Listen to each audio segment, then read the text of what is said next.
doorbell.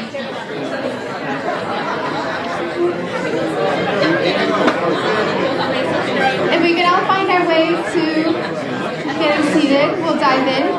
There's a lot of material to cover.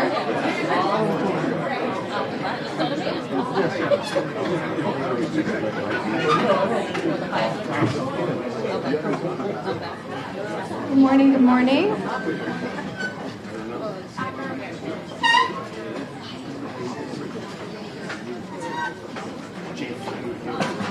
Oh, I see a bunch of folks standing in the back. There are still chairs. There's chairs up here. Some chairs at this table as well.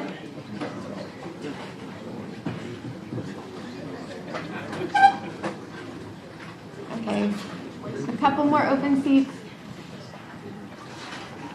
We're good? Okay, why is it that the budget team that works so hard is all standing?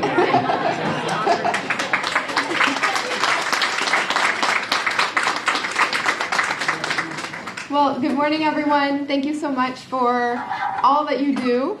It's a special treat to be at this budget breakfast every year and to get some time with a group of people who work so hard and give everything that you have to serve the residents of the city. I want to thank our city councilors, Madam President, and Chair, Ways and Means Chair. Thank you for the hard work that you already put in and that is about to begin. Thank you to Councilors Gigi Coletta and John Fitzgerald and Sharon Durkin, Liz Braden, Henry Santana for being here as well. And thank you to all of our city administration staff, from our cabinet chiefs who have spent months at this point compiling the plans and numbers and staffing to deliver on what will be a continued big year ahead, and all of the many members of our team who carve out time from getting responding to the day-to-day needs of our residents and our city to put in place the bigger plan so that we can keep moving forward and making progress. I am going to just give a little bit of a big picture overview with some thoughts, some of which will be off the top of my head because I've been thinking a lot about the many threads around the economy and where the city is and kind of what the winds ahead will feel like. But most of all, I don't need to go into any of the details because the experts will be up here right after me presenting. Our CFO, Ashley Grofenberger, and members of her budget team and leadership from our cabinet will go into some of the specific categories and highlight some of the investments and plans that are ahead. I just want to start by kind of reminding or sharing with everyone the why behind everything that we do. The budget is always, we spend a lot of time on the line items and the details and the numbers and percentages, but at the end of the day, it's just a vehicle to deliver on the bigger picture vision and plan. And for our administration, the vision is that we are going to work hard every single day to make Boston a home for everyone in all senses of the word. My first language was Chinese, and in Chinese there's a particular, it's character by character, and the character for home is actually the same as the character for family. And I think about how we are trying to make Boston home in all senses of the word, meaning, of course, a house and that very basic set of needs that are met, but it's much more than that. Home is where you are happy and healthy and safe. Home is where your dreams can grow. Home is when you're with the people that you love. And so all of our work here is about setting that basic infrastructure so people's needs are met, about creating the access to programs that are necessary for health and wealth building and joy and safety. But it's also about building the community to make it possible for all of our dreams to grow and to be reached. As that translates into the budget, I just want to also make the connection that we talk about it year by year by year. We talk about a lot of statistics year by year by year, but for those of us who know the behind the scenes of how government works and how all our city services have to come together, you know that each year is simply a snapshot of what we're building on top of the foundation of all the years that have come before. And we have now been recognized nationally for our public safety numbers, the fact that violent crime is at the lowest level ever in Boston, ever recorded in Boston, when we broke the record from last year.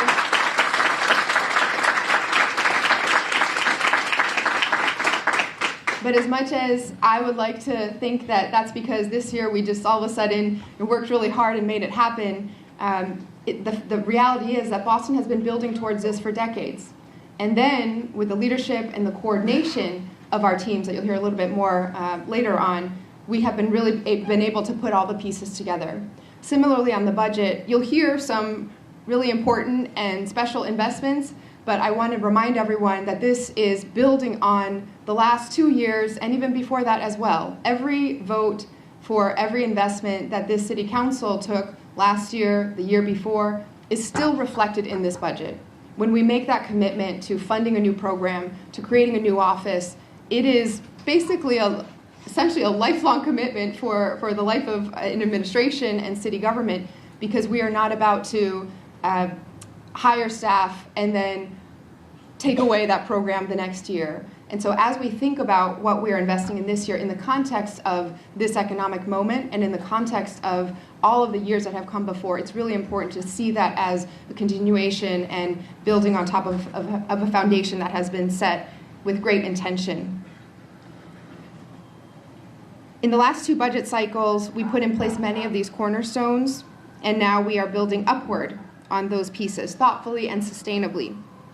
Our proposal takes into account the latest indicators in a shifting economic environment and the related impacts to make responsible investments designed to protect stability for Boston's residents and families. You will see that the top line number here of 8% growth of this year's budget relative to last year's is actually a little bit deceptive. Thank you to the Boston City Council for voting to codify the transfer of and creation of an official planning department for the city of Boston.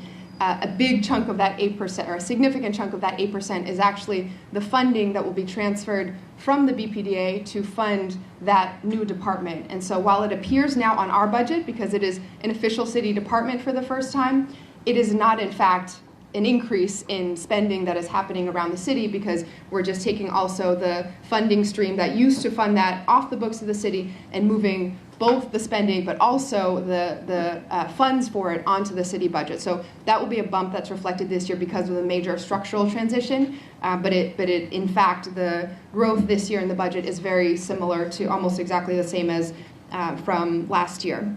Another big driver of the spending in this year's budget reflects our commitment to people. It's the residents of Boston, but it's also the people who do the work of delivering city services.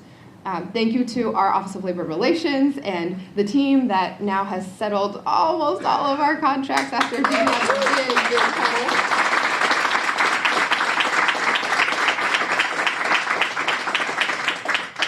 To settle 45 contracts over the course of a very rapid period of time is a feat in and of itself. It comes with cost of living increases that are necessary to have a chance at being able to thrive in this more increasingly expensive city. But each of these contracts, as the council has vetted them, you also heard about how they carry operational reforms that are benefiting Boston residents. From our police contract that is now changing and improving how details are covered and expanding the staffing that will be able to do that, more accountability, to our teachers contract that helped us really get on the pathway to inclusion as a key transformative investment in how we will be able to serve the needs of every single student and our families. And even our EMT contract, which is incorporating new ways to respond quickly, not just to take people to a hospital if they are just going to wait there in an emergency room for a long time, but to be able to deliver telehealth, to be able to provide instantaneous connection to behavioral health when that's necessary. That has all come through our contract negotiations, and that is reflected here with the dollars that make that possible as well. Another big chunk of the budget that we are proud to include sets us apart as a city relative to other cities in the country. A large portion of the funding that's available has gone to our Boston Public Schools. state aid is supposed to take care of the funding for school districts around the Commonwealth, but we've known for a long time that the formula doesn't quite take care of a district that stands apart in many ways, but that also reflects oftentimes the great diversity of needs to be served in our public education system. And so we have proudly made a big investment to help support the transition from a lot of federal recovery dollars being available and temporary positions that are now being absorbed onto the BPS budget and with funding from the city, but more importantly, to keep that momentum going. The superintendent and her team have built a foundation in just about as quick a time as possible. We still have some years to go in making the big, hard changes that the city has talked about for a very long time, and that we are starting to see the results, and more to come. The last big chunk that I will mention is around how we demonstrate our long-term planning and our, it's like Tetris happening over here, how we demonstrate our long-term planning and our fiscal stewardship for the generations to come after us.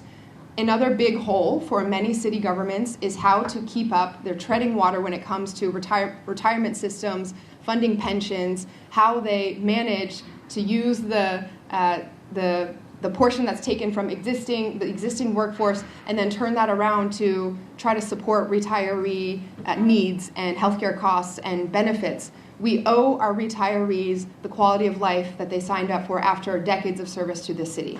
And this city is going to make sure that we have the funding available to meet all of their needs. And so we've kept ourselves on a very strict schedule to be fully funded in our pension and retirement system in OPEB that is more aggressive than many other cities, and that is something that could feel like it's easy to push off because, you know, what's another year or 2 or 3 or 10? But we know that when we make good on that, it directly supports our AAA bond rating, which creates the best rates for us to be able to access resources, to build infrastructure, new schools and libraries and police stations and fire stations, community centers. And it also ensures that we are doing right by those who have given their lives in service. We will talk a little bit later also about the capital budget.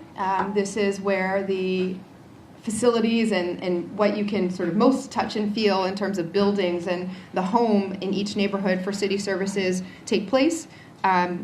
We are moving on a number of very ambitious attempts to finally address long-standing underinvestment, whether that's getting caught up in the pools that for decades went without putting aside the reports that they needed maintenance or needed fixing, and then all of a sudden it was unsafe to use. We don't want any administration to ever be in that position again in terms of not just opening up new facilities, but maintaining them and having the plans in place so that they will always be an asset for the community. We're also taking up the major task of delivering school facilities that every single student and our school communities deserve. This is a process that will take years because it has taken decades to get to this point. But we are making big steps, and now not only have the funding devoted to this, but also the metrics, the information, the transparency, so that all members of the public can also shape and understand how we're making decisions. Finally, before I just touch on the high-level categories that we're covering, I just want to address some of the information that's been floating out there about whether, are we about to have an economic collapse? Is everything doomed? Are we on the edge of a cliff, and therefore are we making decisions that are sustainable? First, it's important to understand the difference between how the city's budget is structured versus how the state's budget is structured. No matter what entity, what level you are at, there's a bit of projection in terms of estimating the revenues that you're going to take in through tax collections over the next year, quarter by quarter, and then there's the plan for how those will be responsibly spent.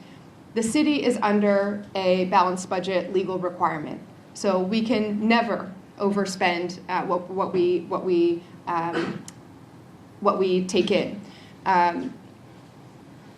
The state's budget is largely set up with much more volatile and sometimes unpredictable sources of revenue, income taxes and other sources that can kind of flow with decisions, for example, about how people are choosing where to live versus where they work and all of that. In Boston, for better or worse, nearly 3/4 of our budget comes from property taxes. And of that chunk, for a very long time, 2/3. Excuse me, I just feel like Mayor Wu does not support the community. Mayor Wu continues to break her promise to reinvest in the safety of communities. She has $50 million for police budget. We arrested people in January, now she's pushing us out. Maybe we could let the police do this to us? George, I will follow up with you later. Last year, we appreciate the advocacy of all of our community members and advocates, and George has been at our budget breakfast many years in a row, and I know exactly what they are advocating for, and I know they will see some progress also in what we're proposing and in the continued opportunities for engagement that the City Council will provide. But as you hear, there is great stress and urgency and need in our community. The role of our community members in fighting for what's needed is the most important part of this budget process of how to spend the dollars that are for the public good. So as we spend those dollars, we need to make sure that we are doing so in a way that is sustainable. And our property taxes, again, I was saying 2/3 coming from, of the 3/4 of our budget coming from property taxes, 2/3 is from businesses, the commercial sector, and 1/3 is from residents. That ratio has been about there for quite a while, and it's because we make the choice as a city to put as little burden as possible on our homeowners, renters, and residents. For a commercial entity, there's a business proposition, and we want to make sure we're supporting how they can operate. We're driving resources towards downtown revitalization and supporting our business sector. But in this moment, our goal is to preserve that split just as to be the same as it always was. 2/3 from businesses, 1/3 from residents, so that we are not exacerbating our housing crisis. For every one of our major employers, the first thing I hear of their concerns is that housing prices are too high, because it means that employees can't stay, can't afford to live and work there. And so the foundation of our entire city is our people, and people being able to afford to live here. And so the signs that we have in terms of how the city's budget will flow over the next few years, despite some question marks in other levels of government or in other places, the signs are all very encouraging. Unemployment is low, way lower than the national average. Home values continue to go up and experience solid growth, which is the driving force behind our revenues for city services. And foot traffic downtown, commuter rail ridership, T-ridership has all been steadily increasing. And so in this context, to point to some false information that the city might be experiencing a $1 billion shortfall, that is just simply not true. The way that our tax laws are structured, there is no shortfall when the city's tax collections are the level that they will be at. They have gone up steadily through every type of economic situation in decades, and what happens when one sector might have their valuations fall is that it simply shifts onto another sector. There is no choice in the tax laws for us to be selective about how much we are taking or where we take it from. It is laid out in the law, and if we do nothing, and if the commercial sector does experience the fall, it will automatically shift away from the ratio that we have had for decades and that we want to preserve. But I also want to be clear that we don't anticipate that there's going to be a major need for trying to rush into saving our economy or anything like that. The indicators are very strong. The city is in a very strong position, and we are going to be as vigilant as possible about understanding the waves ahead. It's going to take the long-term infrastructure work of making sure that downtown, our commercial offices, are places where people want to be as well, just as we're making sure our neighborhoods and homes and residents are a place that people want to live. That means continuing the work on transportation infrastructure, on housing that's downtown and nearby as well, so that we can make every neighborhood into a residential one. Investing in childcare in our schools so that every generation has stability in the city.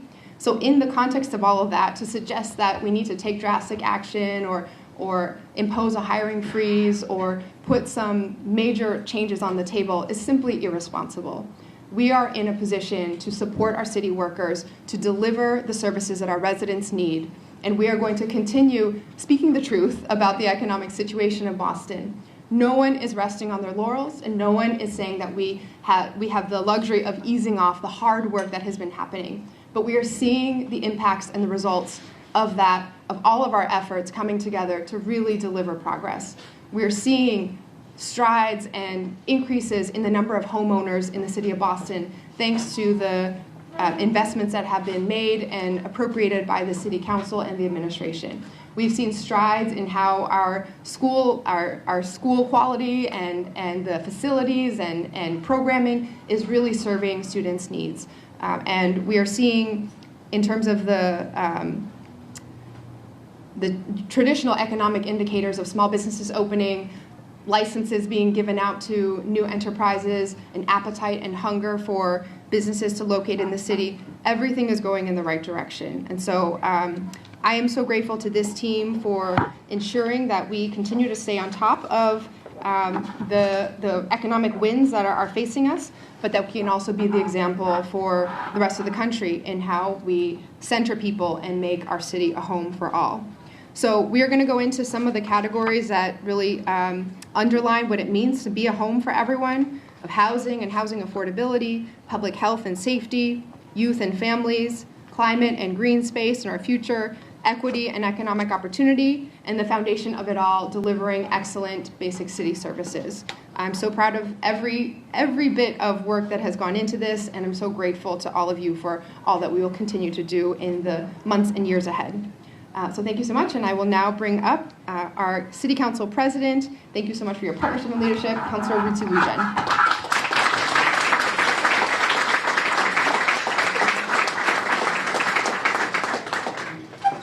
Thank you, Mayor. We may want to invest in some new seats because these are kind of, put that in the budget. Commissioner, right? These are kind of weak. Okay. Good morning, everybody. I'm Ruthie Lujan, President of the Boston City Council and at-large City Councilor. The Mayor shouted out a lot of my colleagues who were here. Some have arrived in the meantime. And I know that Councilor Weber, Councilor Murphy, Councilor Flynn, Councilor Mejia, Councilor Pepin. Thank you to all of my colleagues for being here. And happy Budget Day, everyone. I want to thank the Mayor and the administration for your diligence in putting forward a budget for this city and the care and concern that you hold for this city as you do so. Our tasks as councilors are many, but the review of the budget is perhaps the most pertinent. As we hear from constituents daily about the issues that matter most to them, as we continue to grapple with a housing affordability crisis, work to make our schools deserving of caring and teaching all of our little ones and helping them meet their limitless potential, addressing the flooding that happens in our coastal neighborhoods every time it rains, closing the enduring racial wealth gap, our job is to make sure the budget is effectively and efficiently addressing these issues. The budget, as a moral document, needs to reflect what we value and requires that we today, as a council, begin the process of seeing how this proposed budget lives up to what we care about while maintaining fiscal responsibility. What are our investments in community safety and the work of prevention? Are we pouring into our young people and families? Are we helping our local businesses thrive? I'm encouraged by the top lines in the initial review of the budget that address many of the concerns that my colleagues care about and that my office has been working on. Wage growth for our lowest paid employees who do yeoman's work for this city every single day and who deserve more support. New funds to prevent displacement and ensure permanent housing affordability. Investments in maternal health disparities. See you, Dr. Ojikutu. Tomorrow we start Black Maternal Health Week, so I was excited to see those investments. Funding for senior programming, something all of my colleagues care deeply about, expanded universal pre-K seats, further investments in addressing issues of trash and waste, financial support for implementation of the Wetlands Ordinance, gender-affirming identity documents, and further support for our Black men and boys. Of course, this is just an initial review. We must also review how our financial forecast on revenues will affect our investments, as the Mayor mentioned briefly. I'm confident that we will be able to meet the moment, and I'm so glad that we got the right one. And a girl from Mattapan is happy to introduce a kid from Dorchester who is going to shepherd us through this process, the Vice President of the Council, the Chair of Ways and Means, and District 4 City Councilor, Brian Worrell.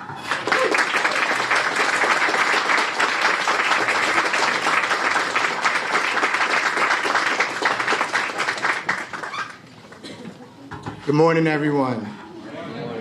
I'm excited of my first Ways and Means committee chair. Today is a day that I'm just all excited about. Over the next 11 weeks, the mayor and my fellow council members will dive deeper into the budget, hear directly from residents, and explore ways to pass a budget that meets the moment and reflects the voices of all. Our city faces the test of financial trends that make this budget process even more critical.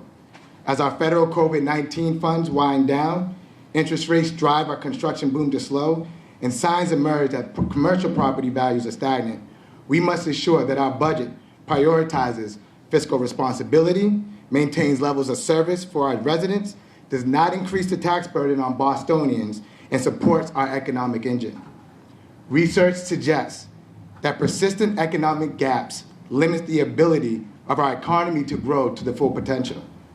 The Massachusetts Taxpayer Foundation released its 2021 study that showed that if Massachusetts were to close the racial divide, that the gross state product will grow by $25 billion in 5 years. That's more than $1 billion in extra revenue. The BPDA conducted a study that showed that projects were to adhere to guidelines in the Boston residents' job policy, that our economy would grow, and in the most conservative estimate, 621 jobs will be created.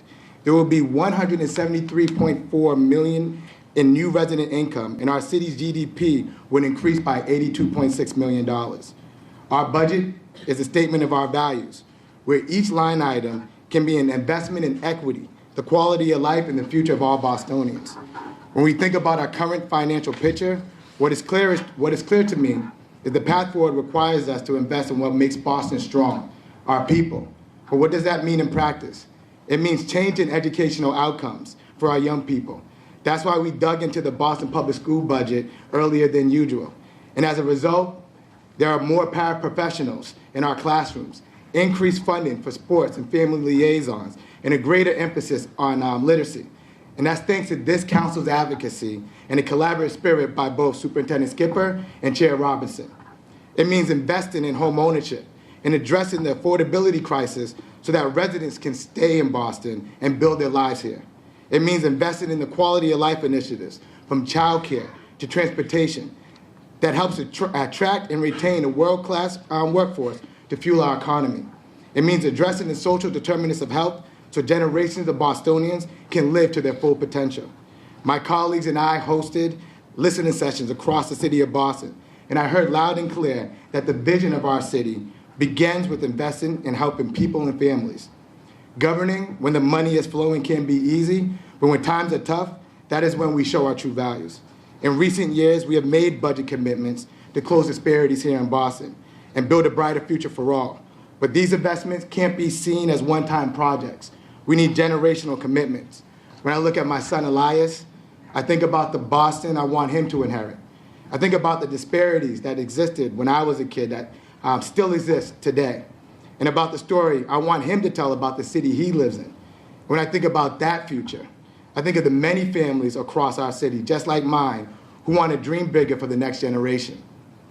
There's a quote that I love that comes to my mind by one of Africa's most well-known anti-colonial leaders, Amilcar Cabral, and the quote goes, "Always bear in mind that people are not fighting for ideas, for the things in anyone's heads.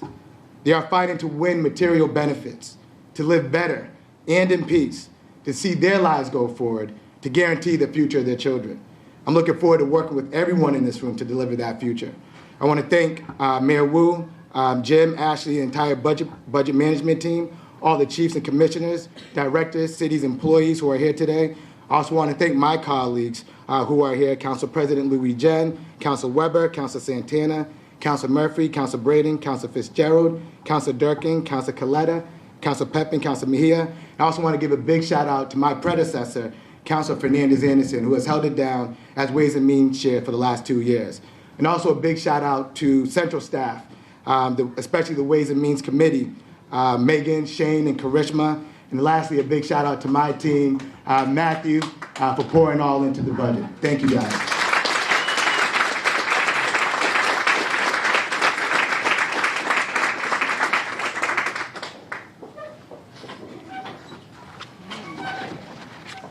Hey, good morning, everyone. I'm Ashley Grafenberg. I'm the Chief Financial Officer for the city. I'm so excited to be here with you all today to talk about the FY 2025 operating budget and the FY 25 through 29 capital plan. Before we get into it, though, I do just want to start with a few thank yous because these budgets do not come together on their own. First and foremost, I want to thank Mayor Wu and your team for your partnership and the many, many hours you sat with us as we poured through spreadsheets. My cabinet and department colleagues for the time and effort that they put into helping us craft the budget. Our Deputy Chief of Finance, Ellen Hatch, wherever she is, and the entire finance team. And most importantly, to the Office of Management and Budget, or OBM, as we lovingly refer to them, who spend hours, weekends, late nights, even earlier mornings, and everything in between to assemble the budgets we're here to talk about today. So Jim Williamson, our budget director, Johanna Bernstein and Jack Hanlon, our deputy directors, assistant directors Todd Swisher, Grant Holland, and Ian Donnelly, senior advisor Shakima Doherty, and all of the OBM analysts who are here today, kind of scattered throughout the desk.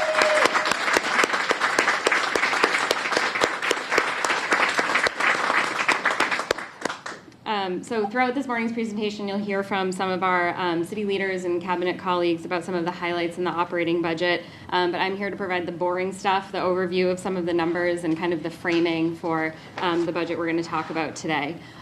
So our proposed FY25 operating budget represents a $344 million or 8% increase over fiscal 24. As the mayor appropriately noted, we're absorbing some new functions into the city this year as a result of the planning ordinance that was passed by the city council.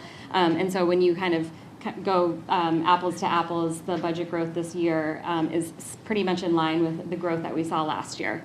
The budget we are presenting today is a responsible budget that's built on a strong and reliable financial foundation, bolstered by our AAA bond rating, as the city continues to experience robust revenue growth driven by stable property tax revenue, interest on investments, and other local receipts.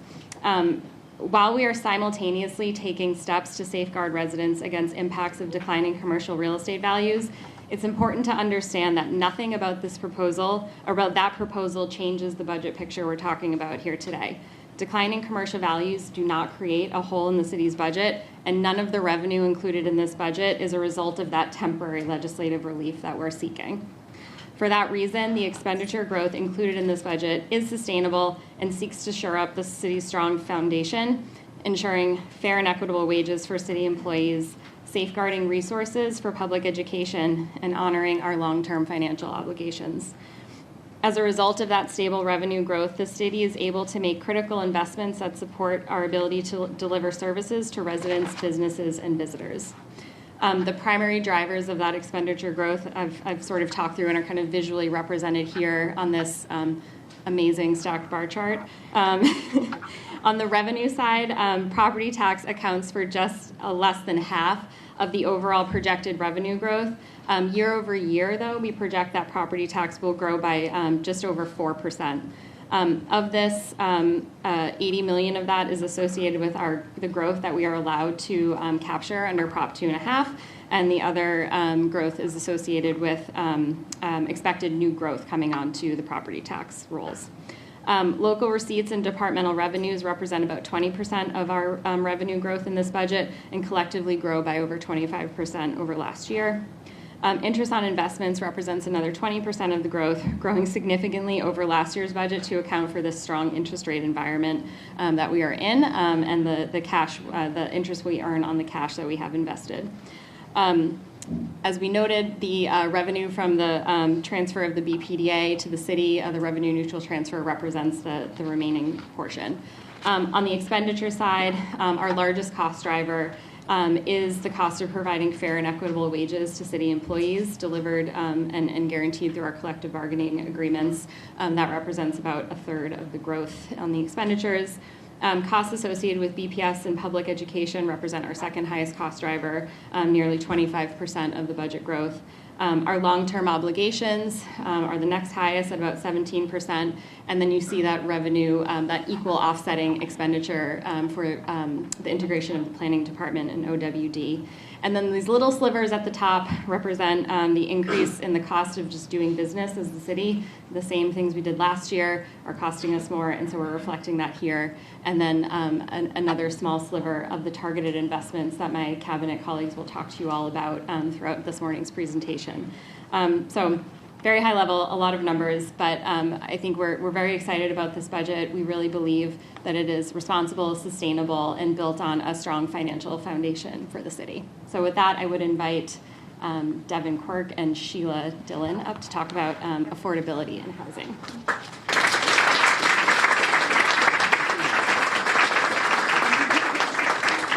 Thank you, Ashley. So in case you haven't heard, we've been up to something big on the 9th floor of City Hall. And I want to start by reflecting that since long before Mayor Wu became mayor, she's been talking about the importance of returning planning to the power of city planning to the people of Boston. And you've heard many times this morning, that's what we're doing in this budget. So we're very excited for that. And I'm up here sharing the stage with Sheila because affordability is a central tenet of our new approach to planning. Both the affordability of housing and affordability of starting and sustaining small businesses, they'll be central tenets of what our new approach to planning looks like. And that's a pretty big break from the history of our city. In 1960, when the Boston Redevelopment Authority was created and given the municipal planning powers for the city, its central focus was eradicating blight through urban renewal. And during our 60, 70-year history, there are aspects of that legacy that have left a rather negative social justice legacy and an impression for Boston's neighborhoods, and it's time to move away from that. Time for our planning department that reflects modern community planning values. So we're putting that era of Boston to bed and looking forward to a new future where the central focus of planning isn't eradicating blight, but advancing affordability, championing climate resilience, and ensuring that as Boston grows, it grows more equitably than it has in the past. And that's what our new planning department will do. And because this is the budget breakfast, Ashley asked me to remind you that this is also the best deal in town. We're not just creating a new planning department. It is actually at no cost to the city because the BPDA will be transferring all the revenue that's necessary to create this new service in city government. So I want to close by thanking everyone who has made this possible. I certainly want to thank Mayor Wu for her leadership in bringing us to this moment, to the council for approving this, for all the administrators in this room who have run through every detail, and there's been a lot of them to get us to this moment. And then, of course, to our staff at the BPDA, we have some of the very best professionals in the business, and so the new employees that will be joining city government are fantastic and really eager to get to work with this new direction. So thank you very much. Thank you, Devin. And for many of us, this is music to our ears. So the Wu administration continues to invest in our efforts to ensure that all of our residents have safe housing that they can afford. And so we're continuing to invest in some very, very important programs that have become important to all of us in this room, including your constituents. We're going to continue to fund homeowner services to make sure that people can buy homes and put down roots in Boston. We're continuing to fund the creation and preservation of affordable housing. We're working with many departments in this room to make sure that people that are living in shelter or on the street can find housing, many times supportive housing, and get the services they need. We are continuing to invest in the Office of Housing Stability, which many of you all use on a very, very regular basis, and we're glad that you do, making sure that people that call with a housing crisis, renters that are facing eviction, get services and resources they need. Looking at Kenzie Bach here, we're going to continue to invest in the city voucher program, which has become very, very, very needed, especially as the federal government vouchers are not always increasing in the numbers that we need, and of course, fair housing.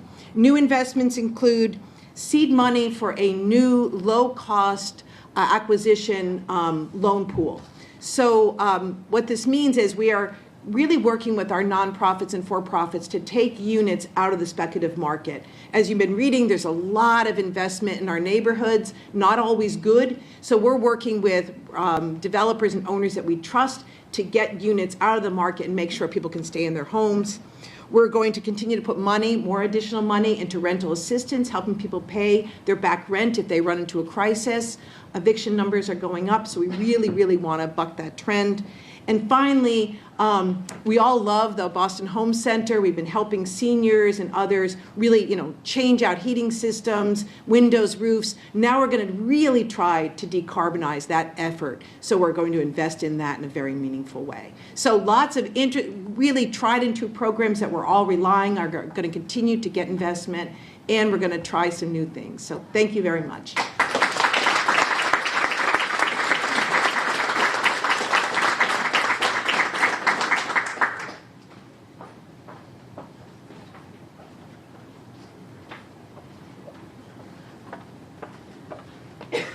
Good morning, everyone. I'm honored to be here.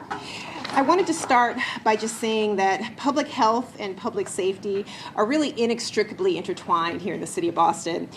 If we want our residents and our communities to truly be healthy, they need to be safe and they need to be secure.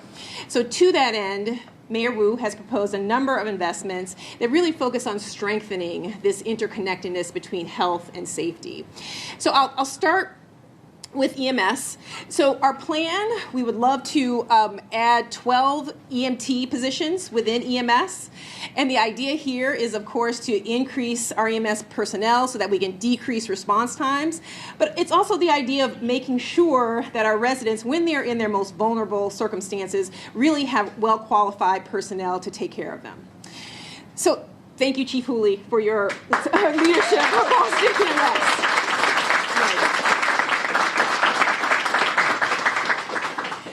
Secondly, as you're all aware, we have challenges in regards to infant mortality and Black maternal and maternal morbidity and mortality. And as President Lujan already mentioned, Black Maternal Health Week is starting tomorrow. We are shoring up a lot of our work in this area. We really want to change the dynamic here. In terms of infant mortality, you may be aware of this, but here in the city of Boston, Black infants have a mortality rate that's more than 3 times higher than white infants. This is a problem across the country. It's not something unique to Boston. We are going to really dive deep and try to fix this and close this gap here. So what we're doing here is asking for a new investment in a fetal and infant mortality review. And what that means is not just investigating and reviewing data, but it's really thinking of new strategies. What is it that we need to do differently in a city where we have such great healthcare resources? Something is wrong that's deeper than just access to care. So we need to figure that out, and we need to invest to close that gap that I already mentioned. And then lastly, I want to mention, and this is certainly one of the things I think is incredibly important to this connection between public health and public safety, is $1 million for our low threshold housing program.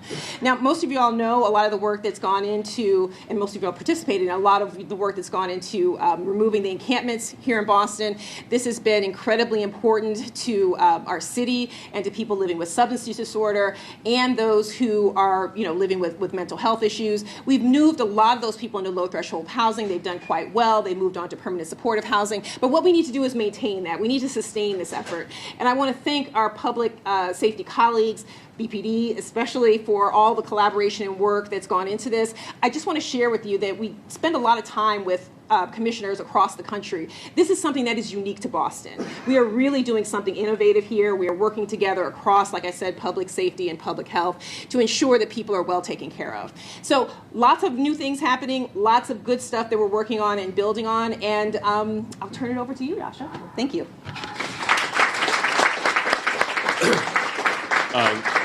Thank you, Dr. Ojikutu. So I have a short slide, so I will be brief. So this budget invests $155 million in over $155 million in ensuring that our streets and our sidewalks are in a state of good repair. The streets team has been working a lot in the last year on our processes to make sure that we are getting the most bang for the buck when we spend these large sums of money to resurface sidewalks, to repave streets, to fix curb ramps. And we are working to make sure that we are communicating well with our residents so that they know what to expect, so that we can get the most urgent and pressing safety and accessibility issues fixed quickly, and so that we can continue continue to work and hopefully start to make progress against the longstanding backlog on much of our public infrastructure. This budget also continues investments in multimodal transportation, helping us become a city where people have the choice to travel how they choose, whether that's by driving, public transit, walking, or biking, and that the infrastructure that they need is there to ensure that they can do so safely and in a convenient way. And last, but probably most importantly, safety. In the last 9 months, the city of Boston has lost 2 young children on our city streets, Yvonne Pierre and Gracie Ganchiva. And we are continuing to invest in accelerated safety programs. This budget supports that crucial work to allow us to put more traffic calming in more places more quickly. We can have a city where no family ever loses a loved one to a traffic crash, and I appreciate the council's support and the mayor's support in this budget for helping make sure we have the resources to get there. Thank you.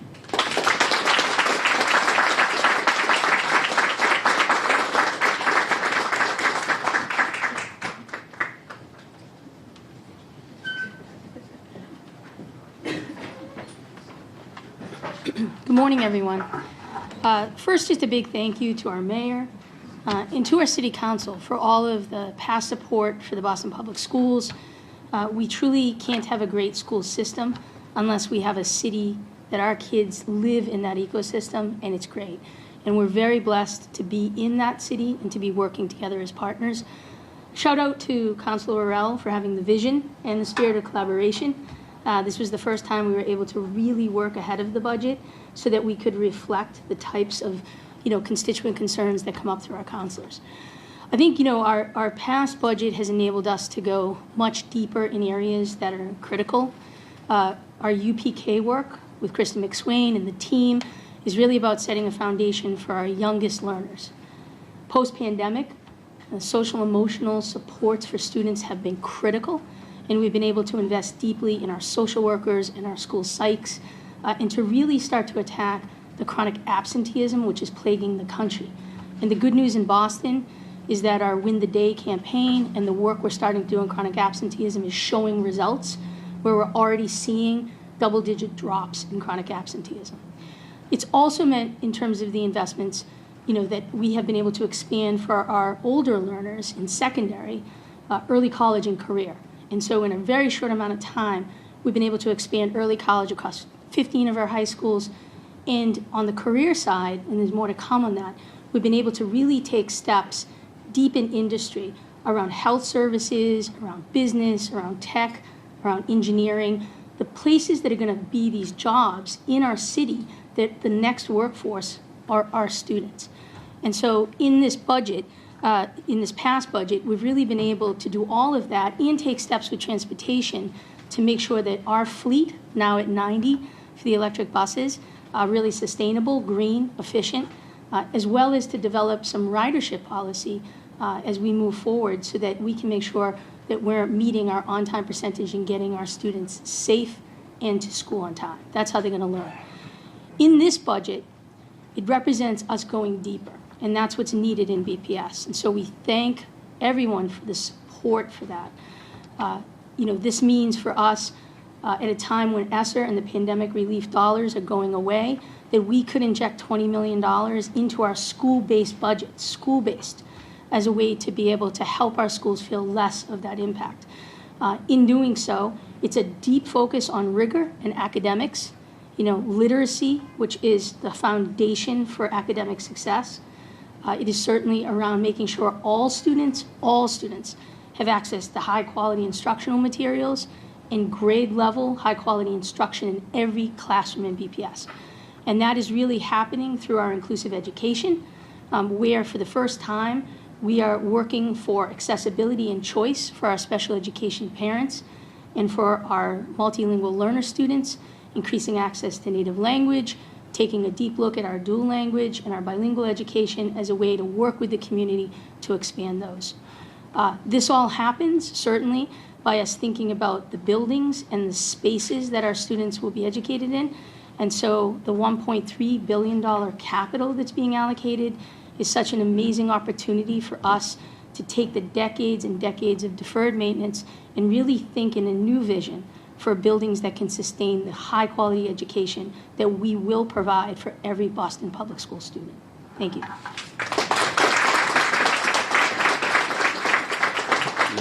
Good morning, and thank you, Superintendent Skipper, for kicking off the section of the budget presentation. I also want to thank you for your leadership and your partnership. It's greatly appreciated, so thank you for that. So in addition to the investments that are being made in Boston Public Schools, the mayor is also prioritizing funds for the Human Services Cabinet, which serves residents in every neighborhood of the city, including our youngest residents, our oldest residents, and everyone in between. In the last year, we reopened the Curley Community Center and the Faneuil branch of the Boston Public Library, and we provided over 1,000 free swim lessons for youth through our Swim Safe program. Now, to ensure facilities across all of our neighborhoods are the state-of-the-art centers our residents deserve, we are proposing $54.5 million in pool repairs and renovations at BCYF and BPS pools. This will enable us to operate more pools this summer than any time in the last 5 years.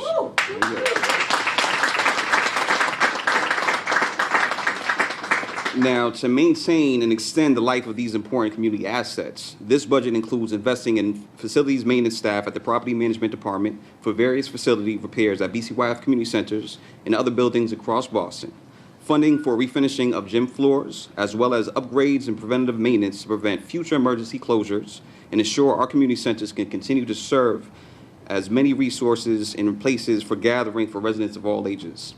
In addition, we are moving forward with new construction of a $31 million Fields Corner Library branch and the Grove Hall Community Center, the first of its kind facility in Dorchester, which has an estimated cost of $65 million.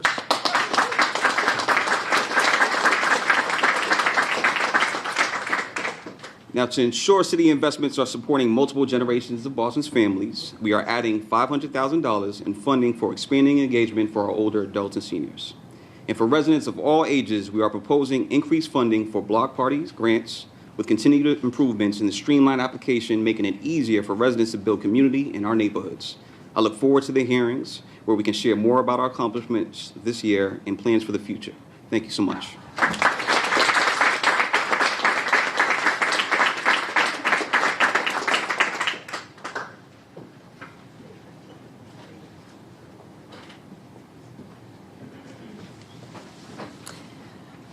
Good morning.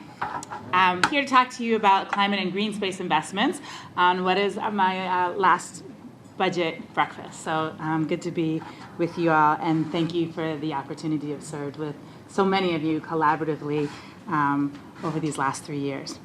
So a key part of Boston's Green New Deal is ensuring that our work supports the climate, livability, and justice of our neighborhoods and our residents. So this proposed budget invests in preparing our coastline for the impacts of climate change, as well as dealing with issues of heat impact. And so there's $200,000 to support emergency preparedness and climate resilience, particularly with the update of the Climate Action Plan, which it's now reached the point where about every 4 to 5 years we need to update the plan. And so there are some resources in this budget to really lean in on that. And then also $75 million in capital funding to leverage state and federal resources and planning and construction for a resilient coastline. We've been working on this, as many of you participated in Climate Ready Boston. You know, we have looked at all 47 miles of coastline, and so we are aggressively pursuing state and federal funds that will help to begin really actualizing many of the projects that are in those plans.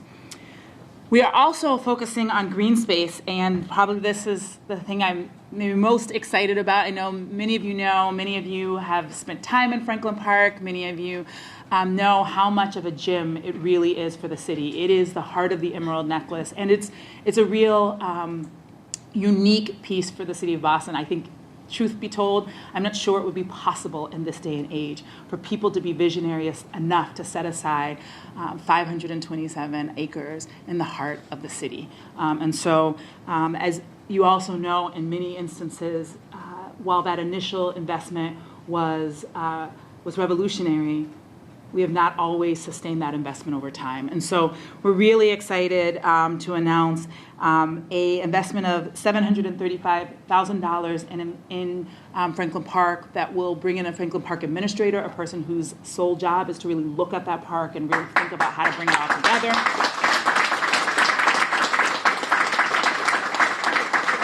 And a full maintenance crew that will solely be at Franklin Park, making sure that it lives up to all of its potential. So that's really, really, really exciting. And also $14 million for the renovation and reconstruction of Clifford Playground. And so finally, I know many of you know that Mayor Wu made a huge investment in growing our urban forestry division. It went from being a subdivision in the maintenance yard to being its own full crew. Actually, it has 3 crews and just a whole set of support services that are really about, yes, planting new trees, but also really making sure we support and maintain the trees that we already have. We were far behind, about 3 years behind when we got started around the backlog of pruning trees. And now we're a little less than a year behind. We're still trying to get 100% to the point where we're fully up to date, but it's a pretty big gap that we've closed in terms of making sure that when people call in and that we have a proactive pruning stance, not just when we get a call, but to make sure that in advance we're really getting to the point where every 3 to 7 years, depending on the tree and where in its stage, we're really getting out there and supporting it. So this will be in addition to major investments that were made with ARPA dollars.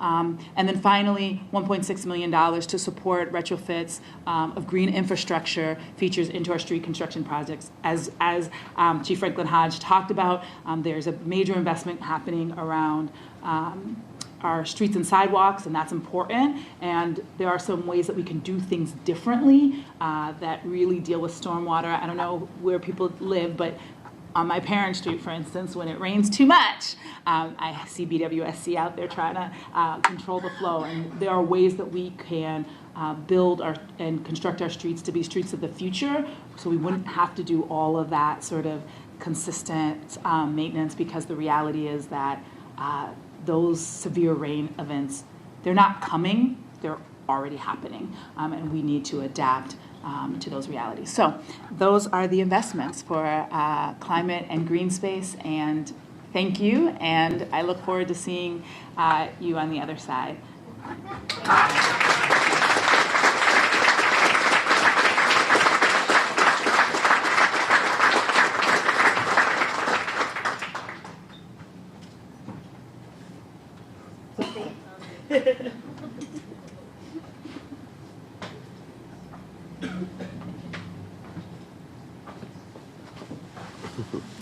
Sorry, we're Santiago Garces. I'm the Chief Information Officer for the city.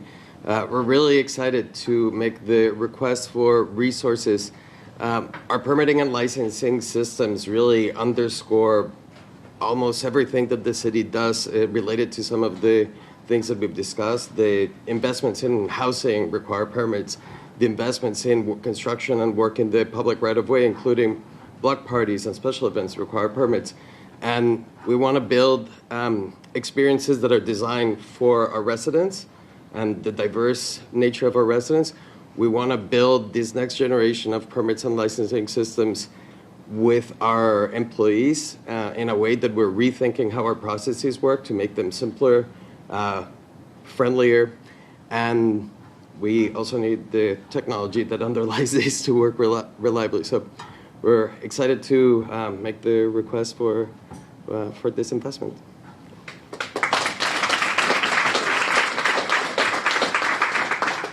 Good morning, everyone. Brianna Malor, Chief of Community Engagement. So happy to be here. How's everyone feeling? Good? Good. Thank you to Mayor Wu, who has delivered a budget that really reflects the needs of each neighborhood and each city resident. It also reflects the needs that we so deeply need in each and every one of our neighborhoods. I want to start off with thank yous and then go a little bit about what we're seeing here. I want to thank Mayor Wu. I want to thank Chief Goffenberger for her leadership. I also want to thank our budget analyst, Erin Mooney. She is amazing. Don't put her on the other cabinet. She's great. I also want to thank, of course, central staff, and of course, last but not least, IGR, Claire, Neil, Ellen, Denise. Thank you for your leadership to help support and deliver this budget to the City Council. So we'll see deep investments into making sure that our City Hall on the Go truck is up to date. I know Councilor Santana is happy to see that in the budget. We'll also see a lot of deep investments in block parties as well. We also will see investment into some of the basic city services that we need to vandalism removal, equipment for our libraries, and a deep investment into our permitting process to increase staff and technicians to make sure we're streamlining events from small Bay Village block parties to our Haitian parade and our Caribbean Carnival to make sure our constituents are supported and served into their permitting process. As Chief Franklin Hodge also mentioned, we'll see a lot of investment into our street safety. So we'll have traffic parking investments as well. So this is really an opportunity to make sure that our basic city services, the things that we see but go often unnoticed, get addressed and really deeply invested in. So really important to invest in all these things. So thank you, Mayor, again, and thank you all.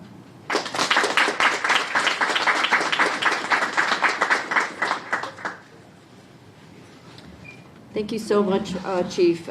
Just quickly, Trin Nguyen, Chief of Worker Empowerment. Thank you, Mayor Wu, for creating such an important cabinet that puts workers in front of the pillar and the economic opportunities that you see in front. As Ashley mentioned in her earlier slide, that the Office of Workforce Development is part of the Worker Empowerment Cabinet, and we will be transitioning into the city with full transparency as well. We've always been transparent. And so the city, thank you, Mayor Wu and the administration and OBM, is making a $6.8 million operating investment to the Office of Workforce Development, and that is leveraged by $50 million worth of workforce grants that provides career pathways, industry certifications in clean energy, green jobs, healthcare, IT, and credit building, so that we know that moving up lower wage workers so that they can get assets and credit so that they can own homes and then recycle the money back into the local economic opportunities here throughout the city. Obviously, we cannot provide economic opportunities without thinking about our young people. And so earlier this year, Mayor Wu had launched Future Boss, because every young person is going to be your future boss. And so our summer jobs program is a big investment in the city of Boston. Yes, you better be careful. So every young person, and Mayor Wu historically have doubled down on young people no matter what the times are. And so we're not just thinking about scale for summer jobs, and we're thinking about meaningful employment. And so young people during the summer, when they're not in school, they're learning about internships. They're learning about job readiness, social skills, industries, green jobs, healthcare, all those great things that adults in this city owns. We want young people to own that as well. And when we are investing in young people in summer jobs, guess what? The money goes into directly the pockets of young people. And we know that for every dollar we invest in young people, it recycles back into the community by tenfold. And so this is the right thing to do. Thank you, Mayor Wu. We look forward to working with the City Council, the administration, on making sure that this is very successful. Thanks so much.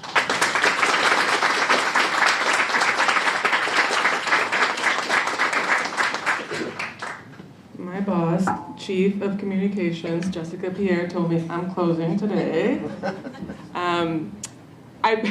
Wonderful photo, and I'll give a little story in just a second, but Mayor Wu started this speech today talking about how home and family mean the same thing in her native language.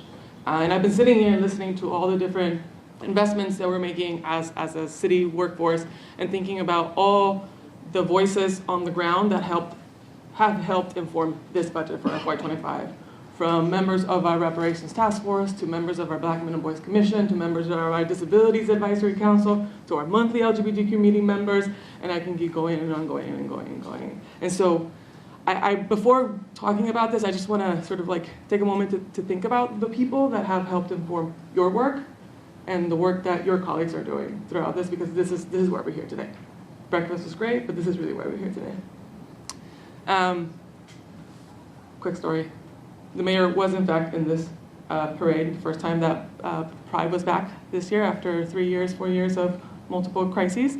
And the mayor was not in the front of the line because that is not where she needs to be in the Pride Parade. She understood the assignment and she stood after multiple of our siblings that have passed who are transgender, and she understood where she needed to be. And so I just want to sort of like name the intentionality of this administration. And so with that, our work is all about informing policy, helping design program that is more intentional and accessible, from language to socioeconomic status. But we also get to do some fun stuff around the work of reparations. We are asking for new investments in the work of reparations. Ongoing work that the Women's Advancement Office is doing in partnership with VPHC and Councilor Worrell. We're also expanding some of that work. I should have read this part.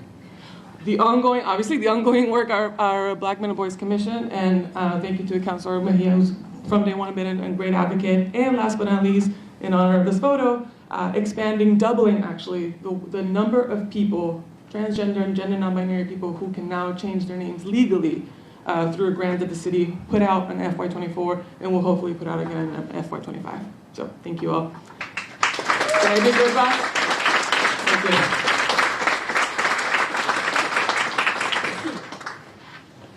Okay, great. Well, that concludes the program for this morning. So thank you all again so much for being here, for your work and partnership, and looking forward to the months ahead with the City Council. Thank you.